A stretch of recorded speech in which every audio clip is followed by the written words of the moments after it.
नमस्कार, मी प्रदीप नणंदकर. आपण पाहत आहात इंद्रधनुष्य. मराठवाड्यातल्या महसूल आयुक्तालयाच्या प्रश्नांनी पुन्हा एकदा डोकं वर काढलंय. याला ग्रामीण भागामध्ये छान म्हण एक, शिळ्या कडीला ऊत आणणे. 2009 साली हा विषय गाजला होता.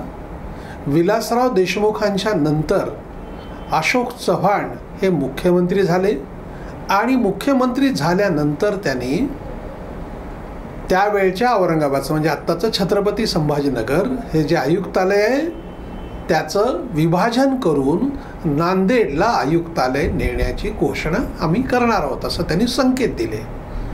तेव्हा मग लातूरमध्ये आंदोलन सुरू झालं.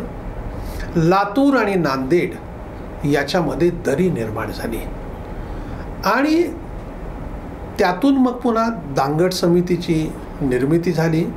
दांगट समितीने तो अहवाल प्रकाशित झाला नाही, पण त्यात असं म्हटलं होतं की याचं त्रिभाजन केलं जावं.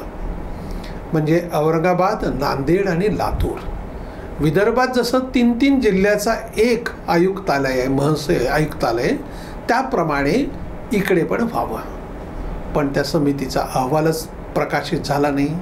सगळं थंड वासनात गुंडाळून ठेवण्यात आलं. दरम्यानच्या काळात विलासराव देशमुखांनी इकडे आयुक्तालयाची घोषणा करता यावी लातूरमध्ये म्हणून इमारत बांधून ठेवली होती. ती इमारत तशी धूळ खात पडली.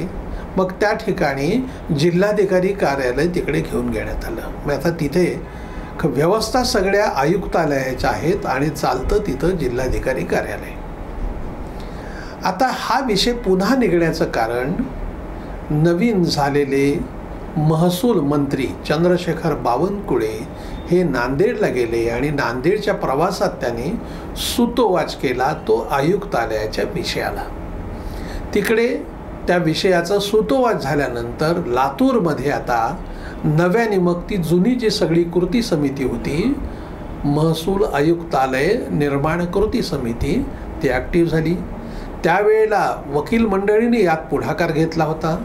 वकिलांची एक बैठक झाली आणि 21 तारखेला शासनाचं लक्षवेधी आंदोलन, शासनाचं लक्ष वेधून घेण्यासाठी आंदोलन करण्याचा इशारा त्यांनी दिला आहे. 21 तारखेला तो न्यायालयाच्या इमारतीच्या बाहेरच्या बाजूला रस्त्यावरती आंदोलन होईल.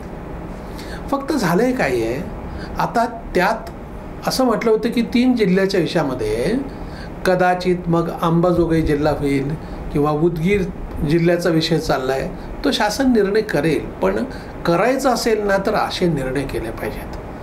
बघा, आता गोपीनाथ मुंडे हे उपमुख्यमंत्री असताना काही तालुक्यांची निर्मिती झाली. म्हणजे अगदी त्यावेळेला म्हणजे सरकार युतीचं शासन जेव्हा त्यांचा कालावधी संपत आला होता तेव्हाच्या काळामध्ये घोषणा केल्या की लातूर हे जे 5 तालुक्याचं जिल्हा होता त्याला 10 तालुके केले आणि त्या सगळ्या तालुक्यामध्ये 20-22 वर्ष 25 वर्ष जवळपास इमारती उभ्या राहण्यात, तिथं अधिकारी मिळणं, स्टाफ मिळणं, ह्याला सगळ्या गोष्टी होत आहेत. झालं आहे काय, या विकासाच्या प्रक्रियेमध्ये नव्या गोष्टी येतात, घोषणा केल्या जातात. मग पुन्हा इमारत बांधा, त्याच्यासाठीचे पैसे, पुन्हा स्टाफ नवा, त्याच्यासाठीचे पैसे, हे जे सगळं चाललं आहे ना त्यातूनच पैसे जे आपले आहेत ना अशाच गोष्टीमध्ये खर्च होतात. लोकांना जी एकूण सुलभता यायला पाहिजे सेवेमध्ये, खरं म्हणजे हे सगळं कशासाठी की त्यांना दिल्या जाणाऱ्या ज्या सेवा आहेत त्याचं सुलभीकरण व्हायला पाहिजे, तातडीनं सेवा मिळायला पाहिजेत. म्हणून मग गावाच्या जवळ तालुक्याचं कार्यालय पाहिजे, हो की नाही, जिल्ह्याला जाता येता दळणवळणाची साधनं पाहिजेत. ह्या सगळ्या विषयामध्ये ह्या यंत्रणा उभ्या करण्यातच पैसे खर्च होतात आणि त्यातनं मात्र लोकांना जे मिळायला पाहिजे तेच मिळणं अवघड होऊन जातं, दुरापास्त होऊन जातं. आत्ताच्या ह्या सगळ्या ह्याच्यामध्ये कदाचित आणखीन या सगळ्या प्रक्रियेला हे शासन लगेच असं निर्णय करेल, आत्ता विषय सुरू केला म्हणजे लगेच वर्ष 6 महिन्यामध्ये विषय मिळेल असं नाही आहे. हे तोंडी लावून खायचे विषय आहेत. निवडणुकीच्या वेळेला आम्ही अमुक केलं तमुक केलं म्हणजे विकास केला असं दाखवण्यासाठीचे विषय आहेत. त्यामुळे कदाचित ही जिल्हा निर्मिती होईल, अजून पुढच्या निवडणुकीपर्यंत हा विषय हे 2029 पर्यंत असंच रेटत राहणार. मग त्याच्या तडजोडी बोलणं करणं असं होईल, आंदोलनं होत राहतील, कारण विषय पण लागेल ना सगळ्यांना आणि त्यातनं निर्णय होतात. परंतु हे होतं आहे विकासाच्या प्रक्रियेमध्ये आपण पाहतो कसं की ह्या सगळ्या गोष्टी करताना काय खर्च किती होतो आहे, त्यात त्याची गरज किती आहे याच्याकडे कोण पाहत आहे. पॉप्युलर डिमांड्सकडे सगळ्यांचं नजर आहेत, सगळ्यांचं लक्ष आहे. आम्ही विकास केला म्हणजे काय आमच्या भागामध्ये, तर अशा गोष्टी केल्या म्हणजे विकास झाला की खरंच त्यातून विकास होतो आहे का.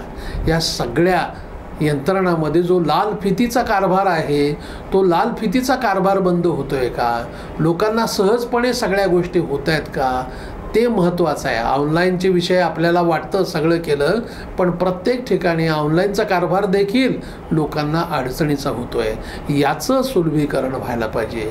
कदाचित भविष्यात ह्या त्रिभाजन होईल, आयुक्तालयाचा विषय मार्गी लागेल. परंतु हे सगळं करताना जे एक लोकांमध्ये जी दमछाक होणार आहे ती मात्र अजून 2-4 वर्ष राहणार हे नक्की. धन्यवाद. आपल्याला हा जर व्हिडिओ आवडला असेल तर तो लाईक करा, फॉरवर्ड करा व सबस्क्राईब करा.